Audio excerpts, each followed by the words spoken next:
Hello guys, welcome to Study IQ. So दोस्तों today we are going to move towards the next topic, that is nationalist politics in between 1933 roughly, even though I have written 1935, but 33 से लेके फिर 39 के बीच में अब हम लोगों को basically next important phase of the politics जो है कवर अप करना है। इस पर्टिकुलर टाइम पीरियड में there were basically two important dimension. एक डायमेंशन जो आज हम लोग कवर अप करेंगे कि पहले तो हमको देखना कि एक ओवरऑल नेशनल पॉलिटिक्स कैसे चला, and then there was an underlying debate during this particular time period. ये debate and thereafter debate से एसोसिएटेड फिर गांधी वर्सेस बोस पॉलिटिक्स जो है वो भी हमको कवर अप करना है। तो Gandhi and Bose will be tomorrow's lecture. आज के लेक्चर में we have to see the national politics overall कि अब civil disobedience movement has been collapsed, and अगर सिविल डिसोबीडियंस मूवमेंट कोलैप्स हो गया है तो what shall be the future course of action. तो let's just move forward towards it. अब again आगे जाने से पहले will get access to this PPT on the Telegram channel of us, and अगर आपको कोई भी डाउट रहेगा then feel free to reach out to me on the Instagram channel of us, that is CSC with Sainil Nagare. तो let's move forward. अब हमने देख के रखा हुआ था इलेबोरेटली कि दिसंबर 1931 में जैसे ही Gandhi ji second round table conference से राइट, तो सेकेंड राउंड टेबल कॉन्फ्रेंस से गांधी जी जब रिटर्न आए तो रिटर्न आने के बाद अल्टीमेटली फिर गांधी जी को जो है हाउस अरेस्ट में डाल दिया गया था। एंड हाउस अरेस्ट में डालने के बाद obviously viceroy Willingdon was there at that particular period of time, and viceroy Willingdon ने अल्टीमेटली फिर क्या करके रखा हुआ था कि there was basically total clamp down on this movement. तो इसके वजह से फिर हमने देखा था कि कंसिक्वेंट पॉलिटिक्स ऑफ 1931 से लेके 1935 that is government of India तक क्या क्या चीजें हुई। बट बाय एंड लार्ज अब गांधी जी जेल में जा चुके हैं, गांधी जी के under second important movement has collapsed and Britishers have successfully carried out divide and rule politics in India again. You need to compare this particular scenario with the way back in 1905. Britishers did something like that in 1905 also. 1905 में फिर हमने देखा था कि कैसे Hindu Muslim division and thereafter फिर Bengal versus non Bengal division and thereafter linguistic division, that is Bengali versus Urdu, Bengali versus Hindi, Britishers ने elaborately India में डिवाइड करके रखे थे।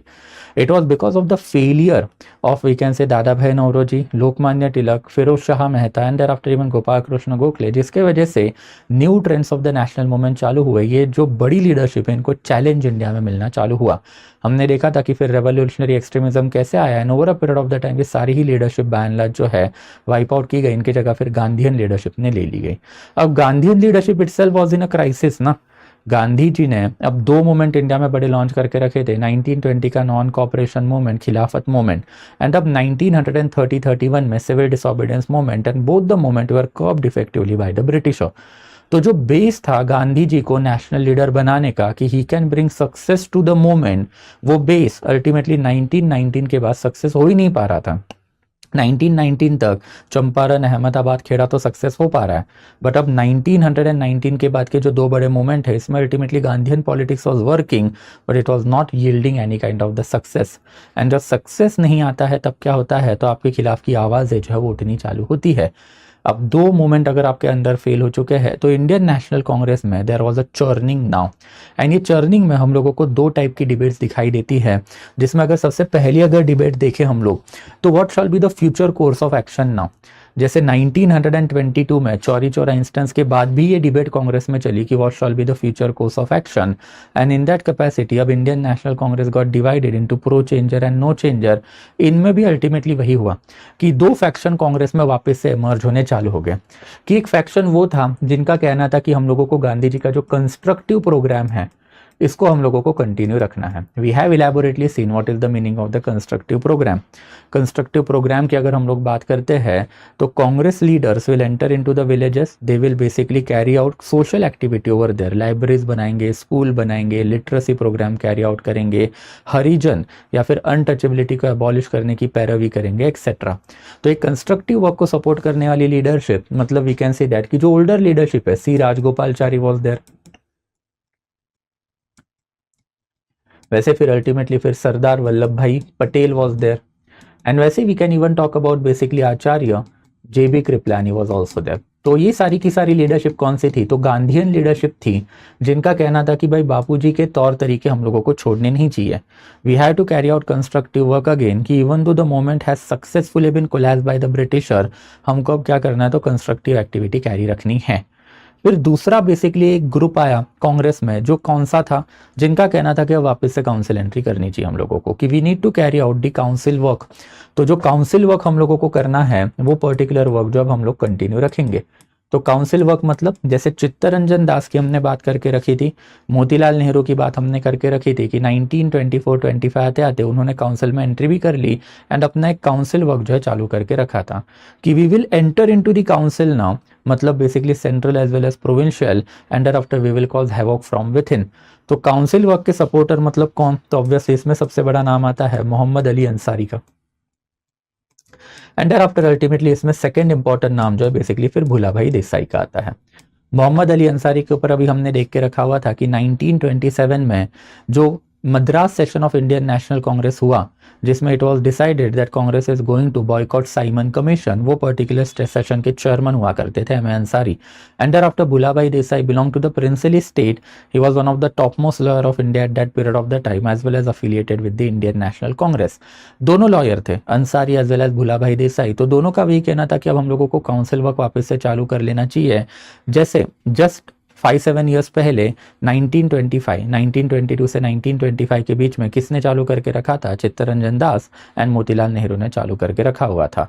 एंड इनका वही कहना था कि just because we are entering council it does not mean we are cooperating with the Britishers, we will carry out civil disobedience movement, non cooperation movement from within the council. अब ये मैंने आपको underlying politics जो है 1919 में भी समझाया था, 1931 में भी समझाया। ये दोनों मूवमेंट जब लॉन्च किए गए तो at that particular period of the time India का पॉलिटिकल एलाइट जो है वो लॉयर लोगों से ही तो भरा हुआ था। तो इनको लगा कि अगर मूवमेंट ज्वाइन करेंगे तो मूवमेंट के बाद अल्टीमेटली इंडिया में एक तो स्वराज आएगा या फिर बेसिकली कंप्लीट इंडिपेंडेंस आएगा, specifically after 1929। And that's why lots of lawyer had join the movement. But अब मूवमेंट कोलैप्स हो गई ना, तो मूवमेंट कोलैप्स होने के बाद क्या करोगे। जैसे ये क्लासिक डिलेमा हमने देखा हुआ था कि नेहरू फैमिली के साथ हुआ, पप्पा एज वेल एज बेटे that is Motilal Nehru as well as Jawaharlal Nehru 1919 में ये सोच के गांधीयन मूवमेंट में गए हुए थे कि अगर ये मूवमेंट सक्सेसफुल हो जाएगी तो फ्यूचर में हम लोगों को कोई गवर्नमेंट बड़ी पोजीशन मिले। एंड इन दैट कैपेसिटी 1922 में जैसे चौरी चौरा हो गया एंड कांग्रेस की मूवमेंट कोलैप्स हो गई, स्वराज नहीं आया, ब्रिटिश राज कंटिन्यू रहा, तो अब आप क्या करोगे। तो obviously you will have to enter into the government, that's why council entry. ये काउंसिल एंट्री के सपोर्टर तभी भी चित्तरंजन दास हो सकते हैं या फिर even we can talk about basically Motilal Nehru या फिर अभी के टाइम पीरियड में मोहम्मद अली अंसारी या फिर भूलाभाई देसाई। आपको हमेशा लॉयर ही दिखाई देंगे बिकॉज उन्होंने अब नेशनलिज्म के चक्कर में अपनी प्रैक्टिस बंद करके रखी है। तो अगर मूवमेंट कोलैप्स होती है, what shawl B the future course of action, अब लीगल प्रैक्टिस आप वापस चालू करोगे तो गाली बढ़ेगी, तो आप वो कर नहीं सकते। तो आपको गवर्नमेंट पोजीशन में जाने का फिर यही बढ़िया अवसर है या फिर मौका है कि ultimately you enter into the council via this kind of the activity. And thereafter फिर थर्ड इंपॉर्टेंट ट्रेंड जो कांग्रेस में आ रहा था, ये ट्रेंड मतलब यंग नेशनलिस्ट लोगों का था। एंड ये यंग नेशनलिस्ट मूवमेंट में अल्टीमेटली फिर नेहरू एंड देयर आफ्टर फिर सुभाष चंद्र बोस की बातें आप कर सकते हो कि नेहरू बोस की लीडरशिप, जिनके ऊपर हमने पहले भी देख के रखा था कि way back in 1927 both of this personalities had created Indian independence league. ये इंडियन इंडिपेंडेंस लीग में करना क्या चाह रहे थे, तो they want to basically propel Indian national Congress towards independence. For that purpose Jawaharlal Nehru became the first president of the Indian independence league, Subhash Chandra Bose became the first secretary of the Indian independence league. अब इसमें basically बहुत सारे बच्चे मुझे ये भी पूछते हैं कि सर देखो नेहरू ने जो है बेसिकली फिर बोस के साथ गलत किया। ये बेवकूफ़ी है और कुछ नहीं है। नेहरू ऑलमोस्ट 10 साल बड़े थे बोस से and that's why basically Bose ने ही प्रेसिडेंटशिप उनको ऑफर करके रखी थी कि you are a senior person. Nehru को हमेशा बेसिकली सुभाष चंद्र बोस दादा कह के बुलाया करते थे, दैट इज बेसिकली बड़ा भाई। तो ऑब्वियसली दोनों की अगर पर्सनैलिटी का अगर आप बेसिकली तोलोगे तो it was basically bigger brother and smaller brother वाला रिलेशन, जिसमें बिगर ब्रदर का जो रोल है हमेशा नेहरू ने ही किया है। आज एंड आफ्टर कल के लेक्चर में इसके ऊपर I will be talking a lot. And after smaller brother कौन है, तो अल्टीमेटली फिर सुभाष चंद्र बोस। फर्दर बोस के साथ टेक्निकल लिमिटेशन हमेशा ही रही है कि बोस को जो है बेसिकली हिंदी लैंग्वेज में बात करना नहीं आता था। एंड दैट्स व्हाई बोस जो है ही आल्सो वाज अवेयर कि अगर नेशनलिस्ट पॉलिटिक्स में आपको आगे बढ़ना है तो कहीं ना कहीं तो नेहरू का सपोर्ट आपको लगेगा। Next important problem with Subhash Chandra Bose is that कि he was a communist person. Subhash Chandra Bose from the beginning itself was quite heavily ideologized or quite heavily influenced by the Marxist ideology. And in that capacity communist लोगों को base उतना ज़्यादा उस ज़माने में नहीं था, सोशलिस्ट लोगों का बेस बहुत हुआ करता था. Nehru was a socialist leader. तो it was a very beautiful relation that both of them had forge in between them self, जिसके वजह से अल्टीमेटली दोनों का पॉलिटिक्स टिल 1940 जो है बाय एंड लार्ज साथ ही चला. अब ये पॉलिटिक्स अल्टीमेटली अगली कैसे हुआ वो भी हम लोग लेटर ऑन देखेंगे. बट फिर इनका क्या कहना था कि भाई ये बेसिकली दोनों चीजें हमको नहीं करनी चाहिए. We have to basically continue with the struggle. हम लोगों को जो है बेसिकली स्ट्रगल कंटिन्यू रखना चाहिए. Why are we even basically talking of scaling down the movement via constructive work, या फिर we are talking about basically cooperating और एंटरिंग इनटू द काउंसिल. हमको तो भाई स्ट्रगल जो है वो कंटिन्यू रखना चाहिए. अगर स्ट्रगल हम लोग कंटिन्यू रखेंगे तो ही जाके हम लोगों को फायदा होगा. अगर स्ट्रगल कंटिन्यू नहीं रखेंगे तो गड़बड़ है. तो this was basically the first stage of the debate कि करना क्या है आगे. एंड देयर आफ्टर फिर इस पर्टिकुलर 3 मोड में से फाइनली यही वाला जो मोड है इट बिकेम विक्टोरियस. एंड ये मोड के बाद अल्टीमेटली फिर एक सेकंड डिबेट आ गई, that is basically what shall be doing next. ये पर्टिकुलर जो एस्पेक्ट है वो 1934-1935 में चला. एंड 1934-35 में जैसे ही डिसीजन लिया गया तो सेकेंड स्टेज डिबेट, मतलब अभी हम लोग काउंसिल एंट्री तो करेंगे, बट फिर काउंसिल एंट्री के साथ प्रॉब्लम है. हमने देखा था कि जब 1925 में काउंसिल एंट्री हुई तो 1927 आते आते वी कैन से दैट कि अल्टीमेटली जो काउंसिल एंट्री में हमने देखा था कि 2 फैक्शन पड़ चुके थे स्वराज पार्टी में. एक पर्टिकुलर फैक्शन जो है इनको आप रिस्पॉन्सिविस्ट बोलोगे, एंड आफ्टर दूसरा फैक्शन जो है it was non responsivist. And further हमने देखा था कि रिस्पॉन्सिविस्ट फैक्शन में लाला लजपत राय, मदन मोहन मालवीय ऐसी पर्सनैलिटी थी. नॉन रिस्पॉन्सिविस्ट फैक्शन में मोतीलाल नेहरू. अगली पॉलिटिक्स हमने देखा था. इनफैक्ट 1925-27 के टाइम पीरियड में भी कंस्ट्रक्टिव वर्क वाले लोग बोल ही रहे थे कि अगर आप ऑफिसेस लोगे तो that will breed corruption within your rank. And अगर वो करप्शन आ गया then obviously it is not good, not only for your organisation but also for the Indian national Congress. Congress Khilafat Swaraj party में अल्टीमेटली वही चीजें हुई जिसके ऊपर अब हमने इलेबोरेटली बातें करके रखी इन आवर प्रीवियस लेक्चर. तो वही वाला पंगा था कि अब काउंसिल एंट्री तो आपने कर ली तो आपको ऑफिस एक्सेप्ट करने चाहिए या नहीं करने चाहिए. तो 1936 एंड देयर आफ्टर फिर 1937 में ये कॉन्शियल डिसीजन लिया गया कि अगर काउंसिल एंट्री कर रहे हैं तो ऑफिस भी एक्सेप्ट करने पड़ेंगे. वो क्यों, कैसे, अब इसके ऊपर भी हमको बातें करनी है. तो let's just enter into that one कि सबसे पहले तो फर्स्ट स्टेज डिबेट जो है, जो अभी मैंने आपको बता के रखी थी कि कंस्ट्रक्टिव वर्क, देयर आफ्टर फिर पार्टिसिपेशन इन द लेजिस्लेचर, कि पार्टिसिपेशन ऑफ लेजिस्लेचर में फिर Mohammad Ali Ansari and thereafter Bhulabhai Desai. काफी बड़े नेम है, मैंने कुछ और नाम भी आपको देके रखे हुए हैं. एंड फिर इससे क्या होगा कि ऑब्वियसली इससे जो है अल्टीमेटली फिर एक Arena of the political struggle जो है कंटिन्यू रहेगा. ये आइडियोलॉजी सेम है, अभी मैंने आपको पॉलिटिक्स बेस के पीछे का समझा के रखा था. बट जो तीसरा इंपॉर्टेंट एस्पेक्ट है then obviously that particular aspect is basically resumption of the mass struggle, कि मास स्ट्रगल को कंटिन्यू रखेंगे. Nehru as well as Subhash Chandra Bose were of this particular favour. And mass struggle के नीचे फिर एक अंडरलाइंग आइडियोलॉजिकल पिनिंग भी रही है. ये अंडरलाइंग आइडियोलॉजिकल पिनिंग मतलब फिर बेसिकली गांधी का क्या कहना था एंड आफ्टर फिर बोस नेहरू का क्या कहना था. Bose as well as Nehru in unison they were always opposing Gandhi ji. Ultimately फिर बोस एंड आफ्टर फिर नेहरू एंड आफ्टर फिर you can even say Gandhi, ये तीनों एक दूसरे के पॉलिटिकल राइवल भी तो रहे हैं. ये पॉलिटिकल राइवलरी की बात अब हम लोग वे बैक 1885 ऑनवर्ड करते आ रहे हैं कि जब 2 इंपॉर्टेंट पर्सनालिटीज बड़ी बनेंगी तो clashes are bound to happen. We are talking about politician, हम लोग एक राजनेता के बारे में बात कर रहे हैं. अगर राजनेता राजनीति नहीं करेगा तो कौन करेगा? If politician cannot carry out politics, then who is going to carry that particular thing out? And in that capacity, अभी ideological underpinning थे, यानी ideological underpinning में entire Indian National Congress जो बच चुका था. And यही ideological underpinning जो है हम लोगों को अब थोड़ी बहुत जो है समझनी पड़ेगी कि एक जगह पे हम लोगों को दिखाई देता है कि गांधी वॉज देयर एंड फिर गांधी के सपोर्ट में हमेशा ही पटेल खड़े हुए थे. Gandhi and Patel on one hand and on the other hand अगर हम लोग बात करते हैं तो ऑब्वियसली फिर Jawaharlal Nehru was there and Jawaharlal Nehru के साथ अल्टीमेटली फिर सुभाष चंद्र बोस जो है खड़े थे. तो गांधी का हमेशा कहना था कि the political ideology has to be struggle, truce and thereafter फिर स्ट्रगल. तो struggle, truce and thereafter struggle, इसी में हम लोगों को जाना है.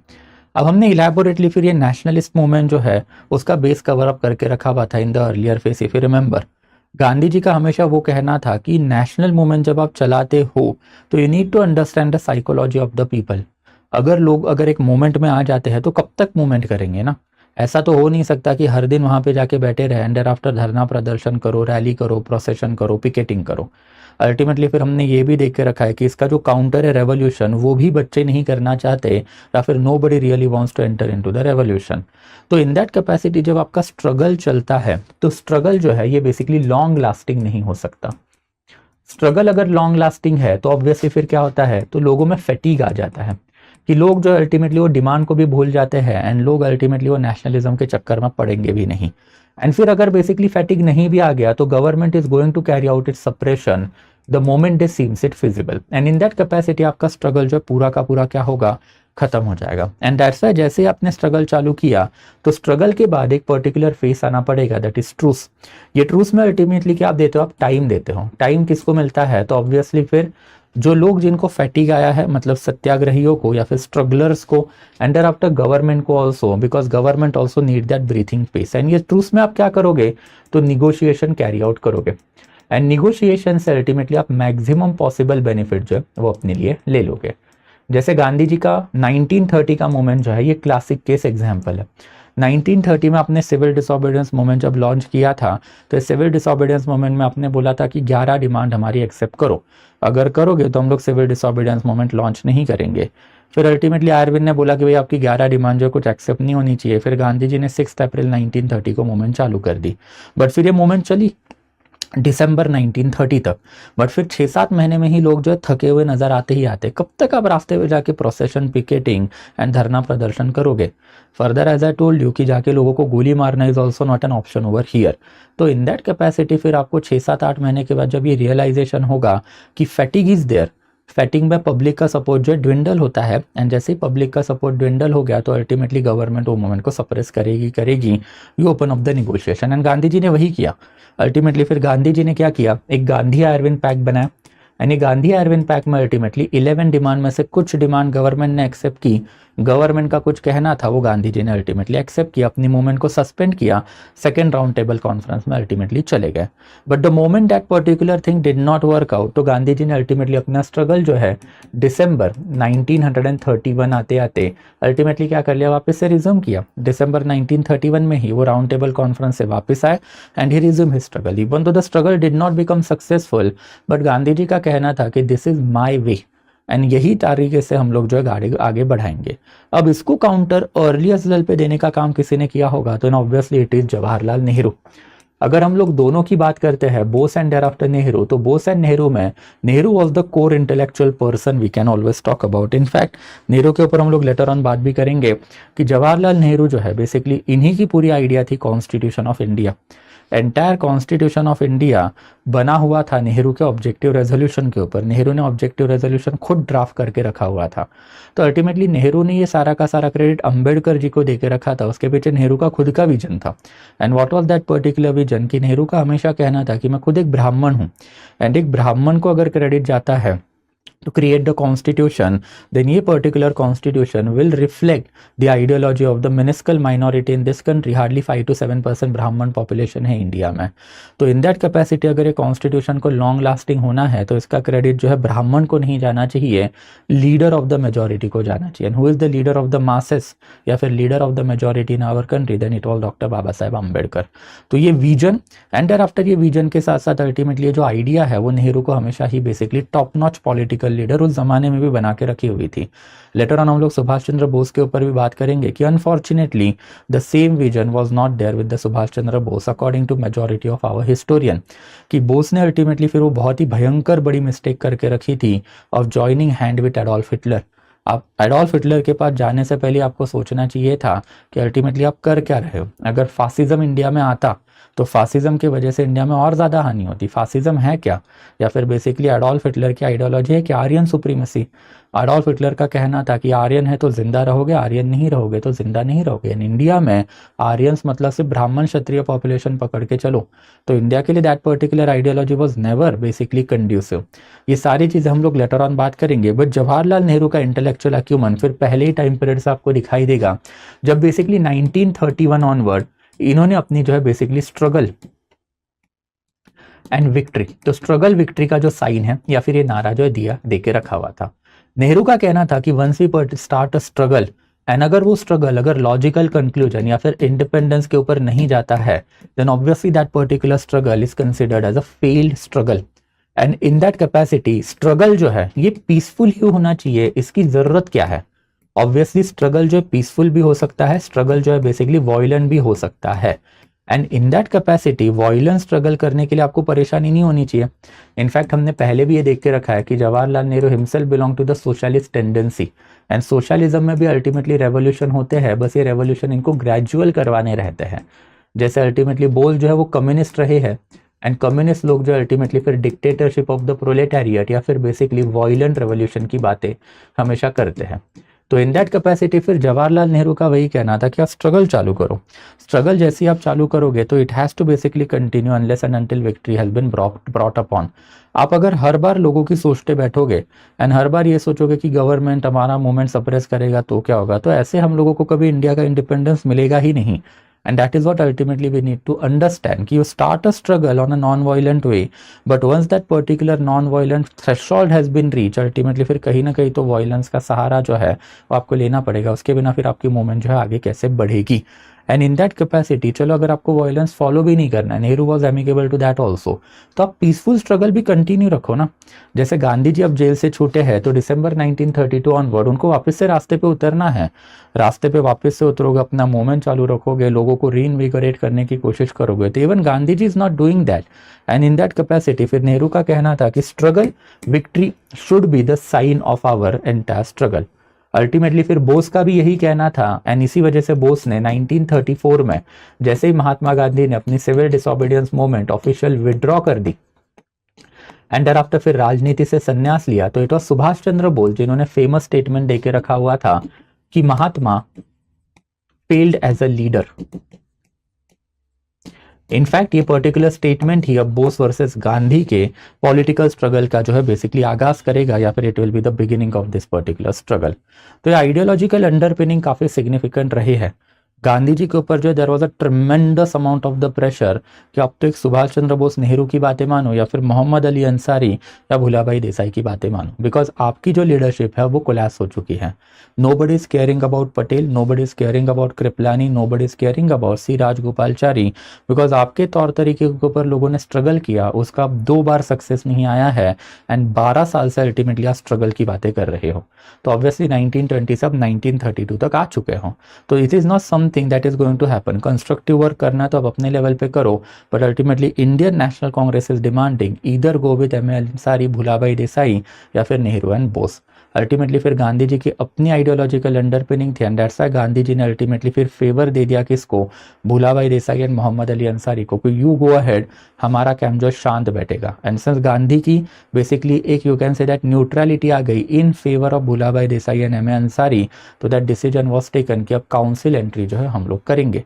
But on the other hand अब बेसिकली नेहरू बोस वर्सेस महात्मा गांधी ऐसा एक बड़ा स्ट्रगल आपको दिखाई देगा, जिसमें पहले आउट ओपन कन्फ्रंटेशन हुए बोस एंड गांधी के, and thereafter even Nehru and thereafter फिर गांधी के, उसके ऊपर भी हम लोग बात करेंगे। तो ये बेसिकली एक आइडियोलॉजिकल अंडरपिनिंग जो है इसको हमेशा अपने दिमाग में जो है थोड़ा बहुत आपको रखना है कि पहले तो स्ट्रगल ट्रू स्ट्रगल की बातें अपने को करनी है। तो स्ट्रगल ट्रूथ एंड स्ट्रगल की अगर हम लोग बातें करते हैं तो अभी मैंने आपको ये पर्टिकुलर फिलॉसफी समझाई। वैसे फिर नेहरू का जो अपोजिशन रहा है to struggle truce struggle, and फिर इनका कहना था कि स्ट्रगल एंड विक्ट्री, अब ये आइडियोलॉजी भी मैंने आपको समझा के रखी हुई है। And finally as I told you कि 1934 में गांधी जी की न्यूट्रलिटी के साथ साथ अल्टीमेटली फिर ऑल इंडिया कांग्रेस कमेटी, मतलब कांग्रेस की जो वर्किंग कमेटी है इफ यू रिमेंबर, उन्होंने अल्टीमेटली डिसीजन लेके रखा था कि we will enter into the council. 1934 में सेंट्रल लेजिस्लेचर के लिए अल्टीमेटली फिर इलेक्शन हुए। ये सेंट्रल लेजिस्लेचर के 1934 के जो इलेक्शन है it was conducted under the act of 1919, because अभी तक एक्ट ऑफ 1935 आया नहीं है। 1935 का एक्ट जो हमने कल डिस्कस किया था वो 35 में आएगा अगस्त 1934 में। तो 1934 की बातें हैं, एंड 1934 में ही अल्टीमेटली गवर्नमेंट ऑफ इंडिया ने अल्टीमेटली फिर ये डिक्लेयर करके रखा हुआ था कि सेंट्रल लेजिस्लेचर का जो upper house as well well lower houses हाउसेस के इलेक्शन कंडक्ट किए जाएंगे, एंड जो 75 सीट्स अवेलेबल होती है उसमें से अल्टीमेटली 45 जो है कांग्रेस को मिल गई। एंड यही टाइम पीरियड में अल्टीमेटली फिर गांधी जी ने अपना ऑफिशियल रेजिग्नेशन भी दिया, एंड रेजिग्नेशन देके अल्टीमेटली फिर कांग्रेस जो है अब वो बेसिकली मेरे अंडर नहीं है ये डिक्लेयर भी कर दिया। It was basically, now you can clearly से the downfall of Mahatma Gandhi. मैंने आपको गांधीयन पॉलिटिक्स इलैबोरेटली समझाया था 1920 में कि कैसे महात्मा गांधी का एक पॉलिटिकल राइज होगा, but with a peak will come the downfall. And अब ये महात्मा गांधी जी का डाउनफॉल आपको दिखाई देगा कि महात्मा गांधी के जो लॉयलिस्ट है, that is Patel, Kripalani and after फिर C Rajagopalachari and after Gandhi, इन सभी का एनहाइलेशन जो है अब कांग्रेस की जो younger generation of the leadership है, precisely Jawaharlal Nehru and after Subhash Chandra Bose के अंडर होगा। एंड इंडिया की वॉइसेज जो है, ऑर्डिनरी इंडियंस, वो जो है बेसिकली अब नेहरू एंड आफ्टर बोस के पीछे भी अल्टीमेटली खड़े होंगे। इसकी भी बातें जो हम लोगों को अब करनी है, तो we will basically take it bit forward कि गांधी का रेजिग्नेशन जो है अल्टीमेटली आया। एंड ऑब्वियसली फिर गांधी का रेजिग्नेशन आने के बाद अब 1934 के इलेक्शन भी हो चुके हैं, एंड 1934 के इलेक्शन में कांग्रेस को अच्छी खासी जो है बेसिकली पावर भी मिली है। तो अब सेकेंड स्टेल डिबेट हम लोगों को देखनी है कि फर्स्ट स्टेल डिबेट अभी हमने देख ली कि फर्स्ट स्टेल डिबेट क्या है। तो ये सारी डिबेट है, एज आई टोल्ड यू कि फर्स्ट स्टेल डिबेट के 3 ऑप्शन है, ये ऑप्शन एंड आफ्टर ये ऑप्शन। इसमें से अल्टीमेटली ये ऑप्शन आपने चूज किया, उसके पीछे का पॉलिटिक्स मैंने अभी आपको समझाया। तो वो ऑप्शन चूज करने के बाद वेदर टू एक्सेप्ट ऑफिस और नॉट, अल्टीमेटली अब इसके ऊपर जो है बातें होनी चालू हो गई। सबसे पहले अगर हम लोग बात करते हैं तो 1935 में इंडियन नेशनल कांग्रेस जो है, they were not in the position to, और they were not in the favour to basically accept the office, कि एक्सेप्ट हम लोगों को जो है नहीं करनी चाहिए ऑफिसेस, कि हम लोग एक्सेप्ट नहीं करते हैं। क्यों नहीं करते हैं? बिकॉज सेंट्रल गवर्नमेंट के अभी तक इलेक्शन हुए हैं, एंड सेंट्रल गवर्नमेंट के जो इलेक्शन हुए हैं, ये particular election under act of 1919 के अंडर हुए हैं। तो यहाँ पे बस आप लेजिस्लेचर में जाके बैठ रहे हो, आपके हाथ में जो है बेसिकली सच कोई पावर है नहीं। You are just basically having the right to enter into this particular legislature, जो हमने देख के रखा हुआ था। बट अब 1935 के ही अगस्त में ब्रिटिश गवर्नमेंट ने गवर्नमेंट ऑफ इंडिया एक्ट 1935 जो बना दिया। And government of India act 1935 में फिर हमने देखा था कि ऑल इंडिया फेडरेशन तो नहीं बन पाया, मतलब सेंट्रल गवर्नमेंट में तो कुछ हुआ ही नहीं, बट जो प्रोविंशियल गवर्नमेंट है वो वाला प्रोविजन ब्रिटिश गवर्नमेंट ने इंप्लीमेंट कर दिया कि प्रोविंशियल गवर्नमेंट जो है इनके पास अब टोटल इंटरनल ऑटोनॉमी होगी। एंड ये टोटल इंटरनल ऑटोनॉमी जो प्रोविंशियल लेजिस्लेचर पे एक्ट ऑफ 1935 में बना के रखी हुई थी, 1936 में ब्रिटिश गवर्नमेंट ने उसके लिए इलेक्शन जो है कंडक्ट किए जाएंगे 1937, ये भी डिक्लेयर करके रखा हुआ था। एंड दैट्स व्हाई फिर 1936 एंड आफ्टर 1937 में कांग्रेस ने जो अपना अर्लिएस्ट स्टैंड जो है अब वो चेंज करना चालू कर दिया। चेंज करना चालू कर दिया मतलब यहाँ पे ऑफिस एंट्री या फिर इसमें ऑफिस एक्सेप्ट करने का कोई सेंस है नहीं, बिकॉज यहाँ पे अगर आप ऑफिस एक्सेप्ट कर रहे हो तो आपको ब्रिटिश गवर्नमेंट के लिए लॉयल रहना पड़ेगा, बिकॉज ये ऑफिस आपको जो है गवर्नर जनरल देने वाला है। बट अब यहाँ पे गड़बड़ है ना, यहाँ पे अभी हमने देखा था कि टोटल इंटरनल ऑटोनॉमी का मतलब क्या है कि एक गवर्नर है, गवर्नर की जो एग्जीक्यूटिव काउंसिल है, इसी में काउंसिल ऑफ मिनिस्टर आके बैठेगी, यानी काउंसिल ऑफ मिनिस्टर कौन डिसाइड करेगा? पीपल डिसाइड करेगा। तो Congress thought it as basically we can say that कि wonderful opportunity to show and to tell people कि कांग्रेस ब्राह्मणवाद नहीं लगाने वाला। If you remember that is also an underlying debate ना, कि हमने देखा हुआ था कि कांग्रेस के ऊपर के एलिगेशन फ्रॉम द बिगिनिंग ही है कि Congress is a safety wall. Congress जो इंडिया में अल्टीमेटली पार्लियामेंट्री डेमोक्रेसी नहीं चाहती है, कांग्रेस इंडिया में ब्राह्मणवाद मतलब धर्मशास्त्र धर्मस्मृति वापस चाहती है, एंड कांग्रेस का राज will be worst as compare to the British government. तो it was basically decided in 1936 and 37 कि कांग्रेस जो है अब ये बेसिकली गोल्डन अपॉर्चुनिटी छोड़ नहीं सकती। ब्रिटिश गवर्नमेंट ने डायरेक्ट इलेक्शन दे के रखे हैं, 35 million population is going to vote, मतलब 3.5 करोड़ लोग जो है इंडिया के they are going to vote, and अगर वो अपना गवर्नमेंट बना रहे हैं तो this is a wonderful opportunity to participate in that, take decision and prove to the ordinary population that Congress government will be better as compared to British government. Congress government will not implement ब्राह्मणवाद या फिर धर्मशास्त्र धर्मस्मृति, जो basically फिर जिन्हा and after जो बाकी के लीडर जो है इंडिया के वो अपोज जो बता रहे हैं या फिर प्रोपोगेंडा कैरी आउट कर रहे हैं। एंड दैट्स फिर सेकंड स्टेल डिबेट में हम लोगों को ये दिखाई देता है कि कांग्रेस ने अपने बेसिकली 1936 का जो Lucknow session and Faizpur session हुआ था, ये दोनों सेशन जो है जवाहरलाल नेहरू के अंडर ही हुए थे। Jawaharlal Nehru had become the chairperson in this two particular session. Lucknow session में अल्टीमेटली कांग्रेस जो कि एक नया प्रॉब्लम कांग्रेस के लिए खड़ा हुआ, जिसके ऊपर हम बाद में बात करेंगे आफ्टर 1947 जब पीजन मूवमेंट में जाएंगे तब। ये लखनऊ सेशन जब हुआ था तो लखनऊ सेशन में हमको दिखाई देता है कि multiple peasant groups were there, जिसको आप किसान सभा बोलोगे। इनफैक्ट किसान सभा की भी बात हम लोगों ने 1920 के मूवमेंट में करके रखी थी। गांधी जी के आशीर्वाद से ही मल्टीपल किसान सभाज were created in United province, मतलब आज का उत्तर प्रदेश। तो वहाँ पे जो मल्टीपल लोकल लेवल पे किसान सभा बन रही थी, वो सारी किसान सभा ये सेशन में आ गई, लखनऊ सेशन में। एंड इन्होंने अपनी एक सेपरेट पॉलिटिकल पार्टी बना ली, that is all India Kisan Sabha, with allegation upon Indian national Congress कि आप लोग जो एलाइटिस्ट हो, आप अर्बन लोग हो, आप रूरल लोगों के लिए क्या कर रहे हो, what exactly are you doing for the rural population. And in that capacity हम लोग को दिखाई देता है कि लखनऊ सेशन के बाद जो है अल्टीमेटली कांग्रेस को फोर्स होना पड़ा, या फिर नेहरू ने ही ये डिसीजन लेके रखा हुआ था कि अगर basically urban and rural section अगर डिवाइड हो गया एंड ऑल इंडिया किसान सभा अगर बड़ी पॉलिटिकल पार्टी बनी तो that is a loss for Congress. And that's why 1936 का लखनऊ सेशन जैसे ही कंडक्ट किया गया, उसके बाद में फटाक से कांग्रेस ने जो फैजपुर वाला एक सेशन कंडक्ट किया, which is basically considered as the first rural session of the Indian national Congress. But ये दोनों सेशन में ultimately the decision was taken, ये दोनों जो बेसिकली सेशन जो है इसमें क्या डिसीजन लेके रखा हुआ था कि अल्टीमेटली जो है हम लोग जो क्या करेंगे कि एक्सेप्टेंस ऑफ द ऑफिस जो है वो लेंगे। एंड ये पर्टिकुलर अगर चीज़ हम लोग करते हैं तो ऑब्वियसली ये पर्टिकुलर चीज़ की वजह से कांग्रेस का मोराल बढ़ेगा। एंड जो नेहरू का कहना भी था, जो अभी मैंने आपको एक्सप्लेन किया कि Nehru was himself in the favour of the council entry, कि काउंसिल एंट्री से ही ये प्रूव हो पाएगा कि Congress can work for the people. Ultimately same decision जो है अल्टीमेटली ये कहाँ पे लिया गया, तो अगस्त 1936 में कि हम लोग इलेक्शन कंडक्ट करेंगे, बट अल्टीमेटली फिर लेटर ऑन ऑफिस एक्सेप्टेंस का डिसीजन भी फिर फरवरी 1937 में आया। एंड फरवरी 1937 में ही फाइनली फिर इलेक्शन जो है वो कंडक्ट भी किए गए, उसके ऊपर जाते हैं। अल्टीमेटली फिर कांग्रेस अब बेसिकली इलेक्शन में उतरेगा। एंड कांग्रेस जब इलेक्शन में उतरेगा तो अब ये इलेक्शन के बाद कांग्रेस ने क्या करके रखा हुआ है, इसके ऊपर अब हम लोगों को थोड़ी बहुत बातें करनी है। तो let's move forward in that particular regard now. तो the Congress manifesto for the election, that will be the next topic. अभी हमने देखा था कि कांग्रेस ने अब इलेक्शन जो है वो अलाउड करके रखे हुए थे इलेक्शन के बाद। They were by and large conducive also कि we will enter into the offices. तो अब आपको क्या करना है, जो प्रोविंशियल लेजिस्लेचर का जो इलेक्शन होने वाला है वो प्रोविंशियल लेजिस्लेचर में आपको पार्टिसिपेट करना है। प्रोविंशियल लेजिस्लेचर में क्यों पार्टिसिपेट करना है, because total internal autonomy is there and Congress ministries will be in a position to take decision and to prove कि they are not going to implement any kind of the right wing agenda and they are basically capable enough to carry out governance without Britishers. In fact British governance से ज़्यादा अच्छा governance हम कर सकते हैं।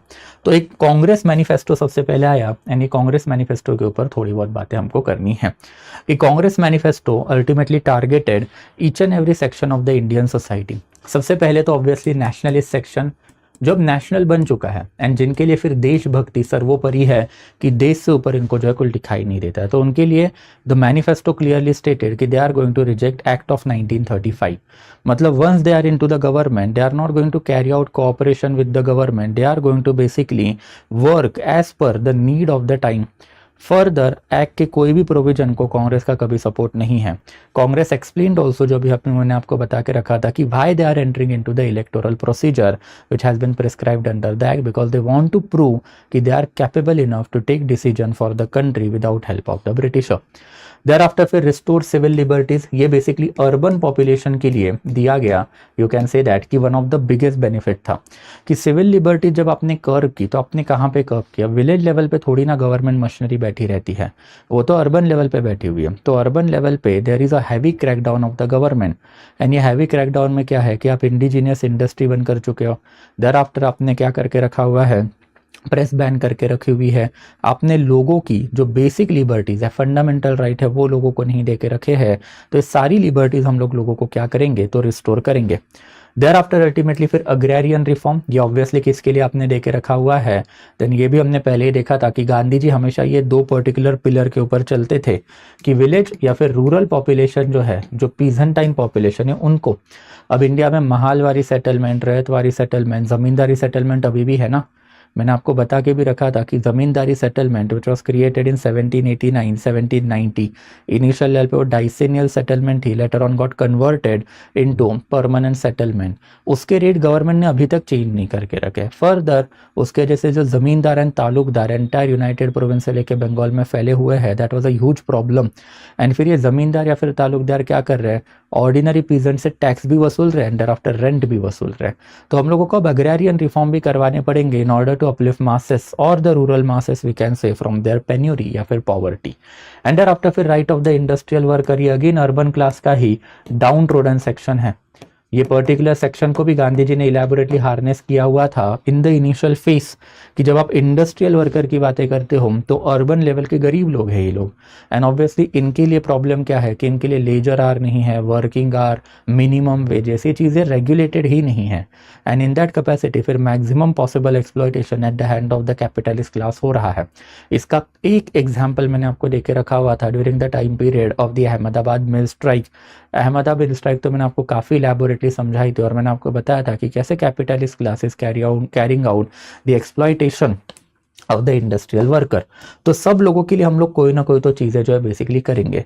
And finally जो total 1161 seat of the provincial legislature, India के सारे ही प्रोविंशियल लेजिस्लेचर में उस जमाने में मिला के इतनी सीट्स हुआ करती थी, उसमें से कांग्रेस बिकम मेजॉरिटी पार्टी।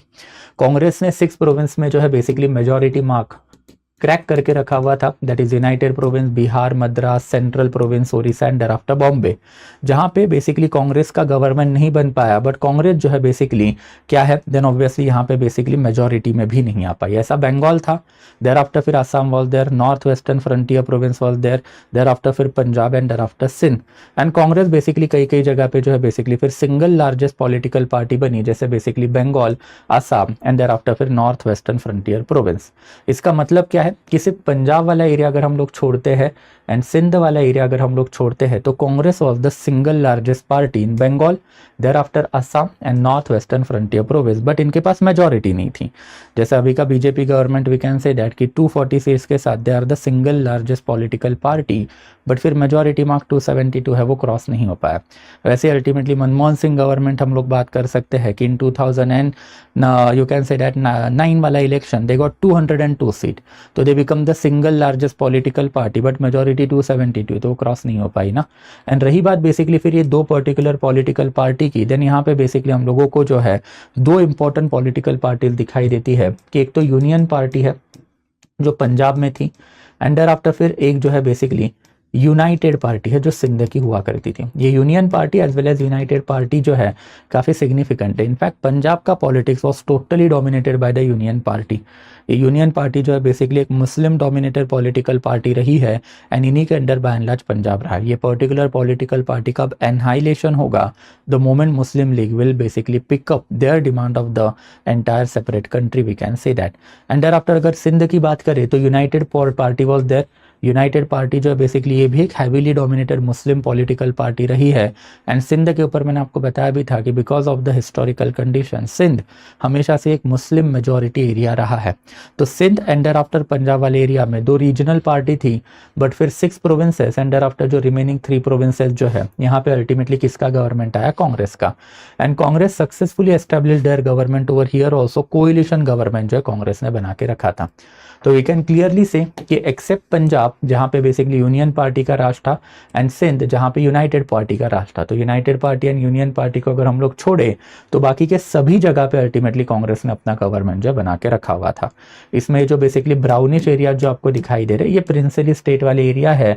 यहाँ पे बेसिकली किसी भी तरीके का अल्टीमेटली गवर्नमेंट का इंटरफेरेंस नहीं है। वहाँ पे टोटल इंटरनल ऑटोनॉमी चल रही है एंड प्रिंसेस वहाँ के रूलर है, तो प्रिंसेस अपने हिसाब से वाला एरिया जो है क्या करेंगे, मैनेज करेंगे। बट इन एनीवेज अल्टीमेटली अब मेजॉरिटी ऑफ द इंडिया में एक्सेप्ट अगर ये दो एरिया छोड़े तो कांग्रेस की मिनिस्ट्री जो बन चुकी थी। एंड कांग्रेस को गांधी जी ने वही एडवाइस देके रखा था कि अल्टीमेटली आपको ये ऑफिसेज जो है ये बेसिकली लाइटली लेने हैं, टाइटली नहीं। मतलब सत्ता जो है उसको चिपक के नहीं बैठना। अगर आप कुर्सी का खेल करने जाओगे तो कांग्रेस का नाम जो है खराब होगा एंड बेसिकली कांग्रेस से ज़्यादा अच्छी फिर ब्रिटिश है, ये लोग कंटिन्यू बोलते रहेंगे। And in that capacity is crown of thorns, ultimately कांटों से भरा हुआ ताज है। एंड आपको जो है बेसिकली फिर रूल के हिसाब से नॉन करप्ट वे से क्या करना पड़ेगा, देन ऑब्वियसली आपको जो है काम करना पड़ेगा। एंड कांग्रेस जो है इनका सेंट्रल लेवल पे सारा मैनेजमेंट करने के लिए ऑलमोस्ट 28 मंथ के लिए कांग्रेस वॉज इन पावर।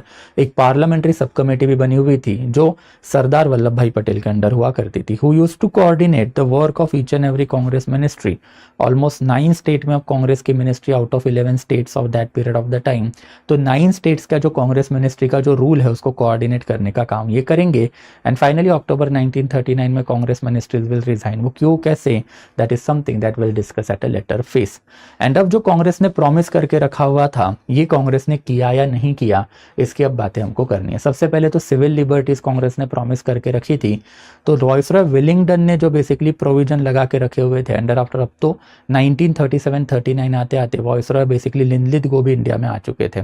तो विलिंगडन अंडर आफ्टर लिनलिथगो ने जो प्रोविजन लगा के रखे हुए थे उनको सबसे पहले रिपील करने का काम कांग्रेस ने किया। The moment they got power उन्होंने इमरजेंसी पावर जो वो निकाल दिए। देर आफ्टर फिर बेसिकली पॉलिटिकल ऑर्गेनाइजेशंस के ऊपर जो आपने बैन लगा के रखा था वो भी आपने अपलिफ्ट किया। बहुत जगह पे तो communist party of India, socialist party, इनके ऊपर बैन लगे रखे थे, वो आपने क्या किए, लिफ्ट करने चालू किए कि कोई बैन इंडिया की पॉलिटिकल पार्टी पे नहीं लगेगा just because they are demanding complete independence. वैसे ही फिर फ्रीडम ऑफ द प्रेस जो है वो भी आपने अलाउड करके रखा था एज आई टोल्ड यू, या फिर मैंने यहाँ पे आपको डाटा भी देके रखा हुआ है कि मल्टीपल न्यूज़पेपर गवर्नमेंट ने बैन करके रखे हुए थे वो भी कांग्रेस गवर्नमेंट ने ओपन अप करवा दिए। कॉन्फिस्केटेड आर्म्स, इसके ऊपर भी हमारी पहले वाले लेक्चर में इलैबोरेट बातें हो चुकी है कि right to carry arm was always considered as a fundamental right even during that period of the time. Gandhi ji का भी हमेशा वो कहना था कि government shall give right to carry arm to the ordinary citizen. And ये क्यों है, because government is not able to protect ordinary people. अगर government is not able to protect ordinary people then how ordinary person is going to carry out his security. तो right to carry arm has to be there. ये आपको India में आज भी दिखाई देगा कि इंडिया के विलेज लेवल पे पुलिस गवर्नमेंट की कोई बेसिकली या फिर पुलिस मशीनरी का कोई पेनिट्रेशन है नहीं। एंड दैट्स अगर आप विलेज में रह रहे हो तो आपके पास आर्म्स है, आपके पास तलवार भी हो सकते हैं, आपके पास बंदूक भी हो सकते हैं। Government allow you to keep that particular arms with you, because अगर आपके घर के ऊपर अगर कोई बेसिकली चोरी चकारी हो गई तो how are you going to defend yourself. तो that's why that particular arm is important. And that's why फिर कांग्रेस मिनिस्ट्रीज ने जितने भी आर्म्स कॉन्फिस्केट किए थे वो वापस से दे दिए। एंड देयर आफ्टर फिर बेसिकली लाइसेंस रेजिम जो उसको लीनियंट करने का भी काम करके रखा हुआ था। फिर पुलिस पावर को कर्व करने का काम भी इन्होंने किया। हजारों से ज्यादा पॉलिटिकल प्रिजनर भी इन्होंने बेसिकली रिलीज करवा दिए। एंड जो लैंड कॉन्फिस्केट हुए थे वो लैंड जो अल्टीमेटली अपने रिटर्न जो है पीसेंटाइन पॉपुलेशन को हैंड ओवर करने भी चालू किए। But obviously once you are in power not everything is good ना, there will be negative also, there will be drawback also. And ये निगेटिव या फिर ड्रॉबैक आपको कहाँ पे दिखाई देंगे, तो अल्टीमेटली कांग्रेस के ही मिनिस्टर्स ने अपने ही लोगों के खिलाफ जो अत्याचार भी करना चालू किया। जैसे फॉर एग्जाम्पल KM मुंशी का केस सबसे बड़ा केस था कि होम मिनिस्टर थे ये बॉम्बे के। And eight that period of the time Congress की सोशलिस्ट एंड आफ्टर जो कम्युनिस्ट लॉबी है, मतलब जवाहरलाल नेहरू एंड सुभाष चंद्र बोस के जो फॉलोवर थे बॉम्बे में बैठे हुए थे उनके ऊपर इन्होंने CID लगा के रखी हुई थी कि इनकी एक्टिविटी देखो एंड देखो कि बेसिकली ये लोग जो है हमारे खिलाफ, मतलब बेसिकली कांग्रेस गवर्नमेंट के खिलाफ कोई चीज़ें कर रही है नहीं कर रही है।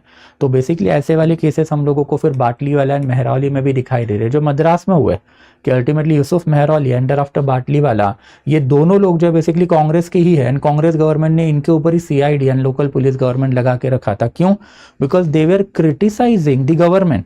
जैसे अल्टीमेटली अगर बाटलीवाला की बात करें तो he was basically going against reservation and he was also basically going against the Congress establish leadership. इनको उठा के अल्टीमेटली 6 महीने के लिए जेल में ही डाल दिया। तो सिविल लिबर्टीज आप देने की बात कर रहे हो तो ये क्या हो रहा है, ये तो कांग्रेस का फिर एक निगेटिव रहा है जिसकी वजह से कांग्रेस का नाम जो बिस्मच खराब होता हुआ हम लोगों को दिखाई दे रहा है during this particular time period.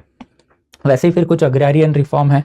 Agrarian reform में आपने सबसे ज़्यादा रिफॉर्म अगर कहीं पे करके रखे थे तो वो टेनेंसी में करके रखे हुए थे। उत्तर प्रदेश, बिहार, उड़ीसा, ये सारा एरिया एक ज़माने में बंगाल के अंडर आया करता था। ये एरिया में ज़मींदारी सेटलमेंट, परमानेंट सेटलमेंट लगी है।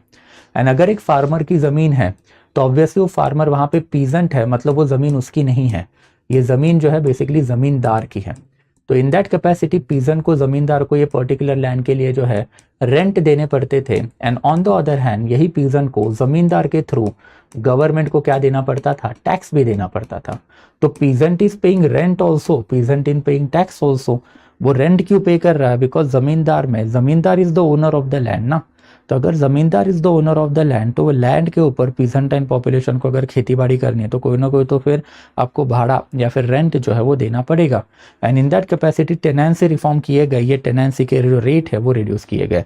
बट यहाँ पे भी अल्टीमेटली कांग्रेस के ऊपर वही सबसे बड़ा एलिगेशन लगता है जो जवाहरलाल नेहरू ने लेटर ऑन काफी सिस्टमैटिकली हैंडल करके रखा हुआ था, कि सबसे पहले अगर बात करते हैं तो कांग्रेस जो है उसका खुद का कॉम्पोजिशन, कांग्रेस के कॉम्पोजिशन में हमने इलेबोरेटली देख के रखा हुआ था कि कांग्रेस के कॉम्पोजिशन में मेजॉरिटी ऑफ द पीपल जो है वो जमींदार ही हुआ करते थे।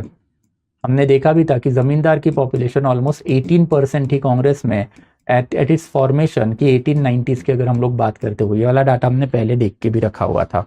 तो कांग्रेस में जो हैवी जमींदार प्रेजेंट है, तो इस जमींदार के खिलाफ आप जाओगे कैसे?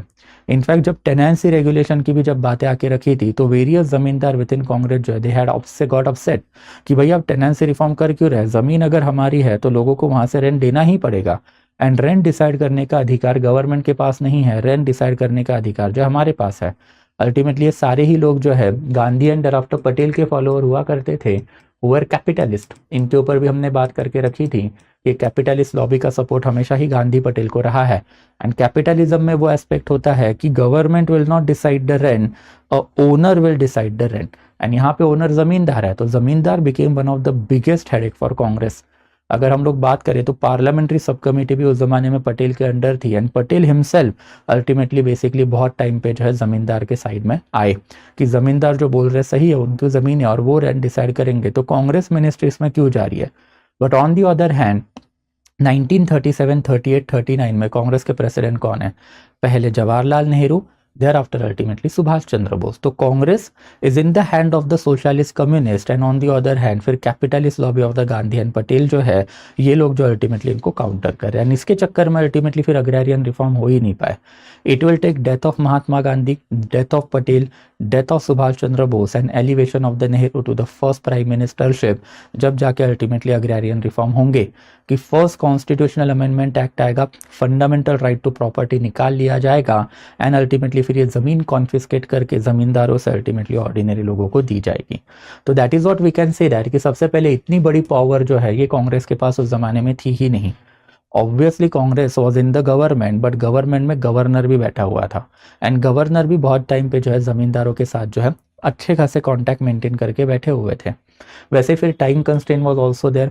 टाइम कंस्ट्रेंट की अगर हम लोग बात करते हैं तो कांग्रेस को अगर इतने बड़े रिफॉर्म करने हैं तो फिर कांग्रेस कब तक मिनिस्ट्री में रहेगी, इसकी कोई गारंटी वारंटी है नहीं। तो that is also the limitation. फिर रिएक्शनरी सेकेंडरी चेंबर अभी तक बैठा हुआ है कि सेंट्रल गवर्नमेंट में अगर आप अपर हाउस देखोगे तो it is still a nominated body, जहां पे गवर्नमेंट नॉमिनीज मतलब जमींदार एंड आफ्टर ब्यूरोक्रेटिक ऑफिशियल बैठे हुए हैं। तो वो लोग भी अल्टीमेटली ऐसे कोई भी रिफॉर्म जो अलाउड ही नहीं कर रहे थे। एंड इंडिया का जो कॉम्प्लेक्स एग्रेरियन सिस्टम है वो कहीं जगह पे महालवारी, कहीं जगह पे रैयतवारी, एंड फिर कहीं कहीं जगह पे आपका क्या चल रहा है, तो ऑब्वियसली फिर जमींदारी चल रहा है। तो ये जो है ऊपर ऊपर से देने वाले रीजन है, the real reason is something that I had told you कि यही कांग्रेस का एक मेजॉरिटी चंक था, एंड इनको जो है बेसिकली सपोर्ट गांधी पटेल का रहा है। तो इन दैट कैपेसिटी कांग्रेस के ऊपर ऑब्वियसली नेहरू बोस की लीडरशिप छोटी लीडरशिप थे उस जमाने में, तो वो लोग जो है बेसिकली फिर ज्यादा डिसीजन मेकिंग ये पर्टिकुलर एंगल में नहीं कर पाए। तो ये भी basically we can talk about that. Thereafter फिर एटीट्यूड ऑफ द लेबर की अगर बात करें तो एटीट्यूड टुवर्ड्स लेबर में वी कैन क्लियरली सी कि लेबर के इंटरेस्ट जो है वो भी कांग्रेस ने जो है एडवोकेट करके रखे थे। मल्टीपल जगह पे कांग्रेस ने फिर कैपिटलिस्ट लॉबी एंड लेबर के बीच का जो डिफरेंस है वो क्या करके रखा था, प्रिवेंट करके रखा था कि इनके बीच में कोई भी तरीके के झगड़े नहीं चाहिए। अगर हम लोग बात करते हैं तो कैपिटलिस्ट लॉबी एवर सिंस 1931 ही परेशान थी। 1931 में अल्टीमेटली फिर नेहरू ने अपनी बेसिकली क्या देके रखा हुआ था कि नेशनल प्लानिंग प्रोग्राम जो है देके रखा हुआ था। फर्दर अब 1938-39 में अगर हम देखेंगे तो एक नेशनल प्लानिंग कमेटी भी बनाएंगे नेहरू एंड डॉक्टर बोस मिलके, जिसके वजह से 1931 ऑनवर्ड ही कांग्रेस इस जमाने का जो बेसिकली इंडिया का कैपिटलिस्ट लॉबी था, for example Tata and doctor Birla की अगर हम लोग बात करें, they were putting pressure upon Gandhi कि आप कुछ भी करो, एंड देयर आफ्टर गांधी के successor who could have been Patel कि आप कुछ भी करो, अल्टीमेटली नेहरू बोस की लीडरशिप को जो है कर्व करो। इनके अंडर जो इंडिया सोशलिज्म कम्युनिज्म में जा रहा है, एंड सोशलिज्म एंड कम्युनिज्म में अगर इंडिया चला गया तो हम तो भाई कैपिटलिस्ट लोग हैं, हम क्या करेंगे, एंड कैपिटलिस्ट लोग जो है बेसिकली फिर ये सोशल कम्युनिस्ट सिस्टम में रह ही नहीं पाएंगे। एंड दैट्स व्हाई जब नेहरू अंडर आफ्टर बोस के under of Indian national Congress आ चुकी थी, but this political ideologue Gandhi and Patel were still there, तो at that period of the time फिर Congress took a conscious decision कि दोनों लॉबीज में झगड़े ना हो। एंड इन दैट कैपेसिटी आपने जो है worker and after industrial owner जो है उनके बीच में क्या करके रखा हुआ था कि एक एमिकेबल वे जो है लाके रखा था। जैसे बॉम्बे में टेक्सटाइल इंक्वायरी कमेटी बैठी थी ताकि वर्कर जो है वो एजिटेशन ना करे एंड वर्कर को एक nominal hike in the wages जो है मिल गया था।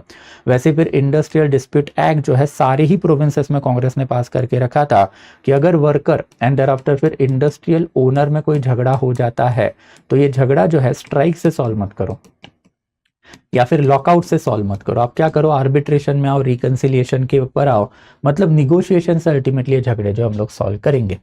वैसे ही फिर सोशल वेलफेयर जो कंस्ट्रक्टिव एजेंडा कांग्रेस का हमेशा ही रहा है। अब सरदार वल्लभ भाई पटेल के अंडर उस जमाने में कांग्रेस पार्लियामेंट्री कमेटी हुआ करती थी जिसके थ्रू ये सारा कोऑर्डिनेशन किया जा रहा था मिनिस्ट्रीज का। तो सरदार वल्लभ भाई पटेल का एक हैवी एंगल था कि हम लोगों को लोकल लेवल पे welfare of Harijan, prohibition and health and sanitation के ऊपर जो फोकस रखना है, ताकि गांधी जी का कंस्ट्रक्टिव प्रोग्राम जो प्रो चेंजर चला रहे थे अब यही वाला प्रोग्राम जो है गवर्नमेंट के थ्रू ही होना चाहिए। तो ये वाला भी एक एंगल हमको दिखाई देता है। वैसे फिर industries, prisoner and after national planning committee, ये सारी चीज़ें भी कांग्रेस ने करके रखी हुई थी कि इंडस्ट्रीज जो है अल्टीमेटली यहाँ पे फिर इंडिजीनियस इंडस्ट्रीज को प्रमोट किया गया। खादी हो सकता है, विलेज इंडस्ट्री हो सकता है, जो सिस्टमेटिक डी इंडस्ट्रियलाइजेशन इंडिया का ब्रिटिशर्स ने कैरी आउट करके रखा था, उसके काउंटर में this particular things we can right.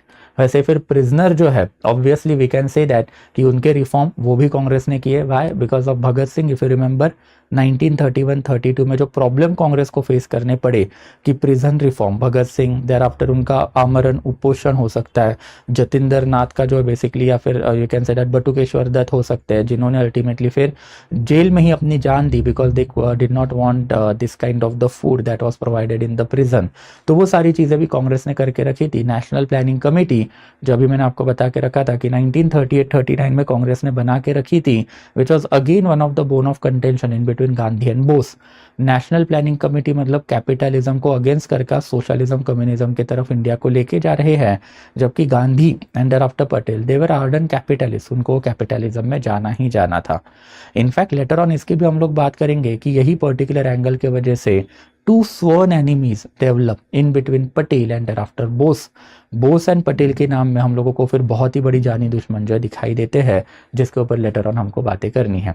And after ultimately फिर एक्स्ट्रा पार्लियामेंट्री मास मोबिलाइजेशन जो है वो भी कांग्रेस ने अलाउड करके रखा था। कांग्रेस ने अपनी कमिटीज बनाई, कमिटीज़ के थ्रू जो अल्टीमेटली फिर लोकल लेवल पे जाके मास लिटरेसी कैंपेन, कैंप, कॉन्फ्रेंस, वहाँ से अल्टीमेटली पिटीशन एंड ग्रीवेंसेज जो है बेसिकली फिर गवर्नमेंट के पास लेके आए एंड उसको सॉल्व करने का काम जो वो भी कांग्रेस ने करके रखा हुआ था। फाइनली वी कैन से कि कांग्रेस मिनिस्ट्री का अगर हम लोग रूल देखें इन बिटवीन 1937 से लेके 1939, तो बाय एंड लार्ज जो बोस का कहना था या फिर जो नेहरू का कहना था कि अल्टीमेटली हम लोगों को मिनिस्ट्रीज को हैंडल करना है या फिर मिनिस्ट्रीज में एंटर करना है, मतलब ऑफिसेस हम लोगों को लेने हैं, वो एस्पेक्ट कांग्रेस के लिए काफ़ी ज़्यादा या फिर काफ़ी अच्छा जो है प्रूव हुआ। बिकॉज इसके वजह से अल्टीमेटली कांग्रेस गवर्नमेंट जब पावर में रहेगी तो इसके वजह से हुआ क्या कि प्रेस्टीज ऑफ द कांग्रेस जो बहुत ज़्यादा बढ़ा। कि कांग्रेस के ऊपर जो बार बार एलिगेशन लगा रहे थे कि ये तो ब्राह्मण क्षत्रिय ऑर्गेनाइजेशन है, राइट विंगर ऑर्गेनाइजेशन, ये लोग ब्राह्मणवाद इंडिया में ला के रखेंगे, that particular fear was no longer there. Further, mass energy got reinvigorated because now ordinary people could enter into the government premises and offices. तो लोग जो है बेसिकली सैर सपाटा लगाने के लिए भी ऑफिसेस में जाते थे कि देखे तो सही अंदर चलता क्या है और हो क्या रहा है। And Congress allowed it also, जिसके वजह से जो नेशनलिज्म का जो डिक्लाइनिंग वेव था precisely after the collapse of the civil disobedience movement, उसको रीइन्विगोरेट करने में भी मदद मिली। एंड फाइनली अगर किसान सभा की अगर हम लोग बात करते हैं तो किसान सभा को फ्री हैंड देके रखा हुआ था कि all India Kisan Sabha is now working as a wing within Indian national Congress after Faizpur session of the INC जो अभी हमने देख के रखा हुआ था। तो किसान सभा जो है वो भी अल्टीमेटली हम लोगों को स्प्रैंग अप होते हुए दिखाई दिया, जिसकी वजह से मल्टीपल पीसेंटाइन मूवमेंट या फिर अग्रेरियन रिफॉर्म अब over a period of the time होते हुए आपको दिखाई देंगे। ट्रेड यूनियन यूथ मूवमेंट हो सकता है, इसको भी बढ़ावा मिला। बट एक अनफॉर्चुनेट इंस्टेंस फिर यहाँ पे वही दिखाई देता है कि कम्युनलिज्म, इसके ऊपर तो लेटर ऑन एक पूरा एक सेपरेट सेशन में लूंगा 2-2.5 घंटे का, once 1947 is over. But communalism is a scorch for the Indian politics, and ये इस टाइम पीरियड में बढ़ता हुआ दिखाई दिया। एंड ये टाइम पीरियड में कम्युनलिज्म बढ़ा, वो उसका एक रीज़न जो है कांग्रेस भी है, एक रीज़न जो मोहम्मद अली जिन्ना या फिर उनका मुस्लिम लीग भी है। बिकॉज कांग्रेस के अंडर अभी भी मोहम्मद मदन मोहन मालवीय इज देयर, जो कांग्रेस के one of the ardent right winger leader है। एंड देयर आफ्टर फिर मोहम्मद अली जिन्ना अब यही टाइम पीरियड में अपना जो है एक्सट्रीम कम्युनलिज्म जो है वो चालू करेंगे, मतलब अपनी कम्युनल डिमांड लेके मासेस में उतरेंगे। Very soon in 1940 Mohammad Ali Jinnah is going to give his two nation theory, जो मोस्ट प्रॉब्ली परसों वाले लेक्चर में हम देखेंगे भी। But at the same period of the time फिर कांग्रेस का जो है बेसिकली कुछ क्रिटिसिज्म भी हम लोग जो यहाँ पे देख सकते हैं। ये वाला पॉइंट जो बेसिकली मैंने यहाँ पे डाल के रखा है, because Congress curved it. Communalism आप कहीं भी यूज करो क्रिटिसिज्म या फिर सिग्निफिकेंस में, कि कम्युनलिज्म राइज तो हो रहा है, बट कांग्रेस ने फिर पुलिस डंडा लगा लगा के कम्युनलिज्म जो कंट्रोल भी करके रखे हुए थे। ये वन ऑफ द रीजन बनेगा कि later on Nehru and Mountbatten के रिलेशन खराब होंगे, जहाँ पे माउंटबेटन का heavy criticism will be done by Nehru कि आपके अंडर अगर ये चीज़ हो रही है you should be stopping it, because हम इसको स्टॉप कर पा रहे थे when we were in the government, तो आप इसको क्यों स्टॉप नहीं कर पा रहे हो। But that's another saga for 1947 जो बाद में हम देखेंगे। एंड क्रिटिसिज्म की अगर बात करें तो ऑब्वियसली फिर इंटरनल स्ट्राइफ, जिसके इंस्टेंस मैंने अभी आपको देके रखे हुए थे। करप्शन ऑब्वियसली हमेशा ही प्रॉब्लम रहेगा ही रहेगा, कि करप्शन पॉलिटिशियन नहीं करेगा तो फिर कैसे चलेगा ना, पॉलिटिशियन के भी तो अपने एम्स एंड एम्बिशन है, उसको भी तो पैसा चाहिए। वैसे फिर एग्रीकल्चरल फ्रंट के ऊपर लिमिटेशन रहे, because Congress is heavily dominated by whom, then obviously zamindar. And after फिर डिलेमा ओवर प्रिंसली स्टेट, वो भी हमको इस टाइम पीरियड में दिखाई देता है। इनफैक्ट 1938 के हरिपुरा सेशन में एंड आफ्टर 1939 के त्रिपुरी सेशन में सुभाष चंद्र बोस ने अपने प्रेसिडेंशियल एड्रेस में बता के रखा था कि Congress is very soon going to enter into the princely state. But problem क्या है कि majority of the princes were friend of Patel and Gandhi, and अगर वो दोस्त है पटेल एंड आफ्टर गांधी के, तो पटेल गांधी उसको कभी अलाउड ही नहीं करेंगे कि नेशनलिज्म वो पर्टिकुलर एरिया में जाए। एंड ये भी एक बहुत बड़ा रीजन बनेगा of debate in between Gandhi versus Bose, we can say that. तो ये भी एक बेसिकली क्रिटिसिज्म जो है रहा है। एंड फाइनली अगर मुस्लिम लीग की बात करें तो it was a shocker for Mohammad Ali Jinnah. In fact Mohammad Ali Jinnah and Muslim League के बारे में ये कहा जाता है कि अल्टीमेटली ये Mohammad Ali Jinnah and Muslim league ने यही पर्टिकुलर टाइम पीरियड में ये डिसीजन लेना चालू कर दिया कि enough of the moderate politics. Muslim league अब तक क्या कर रही है, पिटीशन लेके जो गवर्नमेंट के पास जा रही है। फर्स्ट सेकंड थर्ड तीनों राउंड टेबल कॉन्फ्रेंस में मुस्लिम लीग बैठी हुई थी। 1935 से लेके 1939 के बीच में Muslim League had carried out participation in the government and they were close with the government in the petition politics. But फिर 1937 से लेके 39 के बीच में a conscious decision would be taken by Mohammad Ali Jinnah, and this conscious decision is going to change the fate of India forever. क्या था ये conscious decision कि अब हमारे कम्युनल डिमांड लेके हम लोग गवर्नमेंट के पास नहीं जाएंगे, हम लोग मासेस में जाएंगे। एंड ये जैसे ही मासेस में उतरेंगे तो ऑब्वियसली मुस्लिम कम्युनलिज्म के खिलाफ हिंदू कम्युनलिज्म भी आएगा। एंड कंसिक्वेंटली अब इंडिया का पॉलिटिकल एटमॉस्फेयर बहुत ही ज़्यादा विटिएट या फिर ख़राब होगा, जिसकी बातें हम लोगों को फ्यूचर लेक्चर में जो करनी है। अल्टीमेटली फिर मुस्लिम लीग जो है अब धीरे धीरे जो अपना स्टैंड जो है चेंज करेगी। And that bye and large guys sums up, we can say that today's session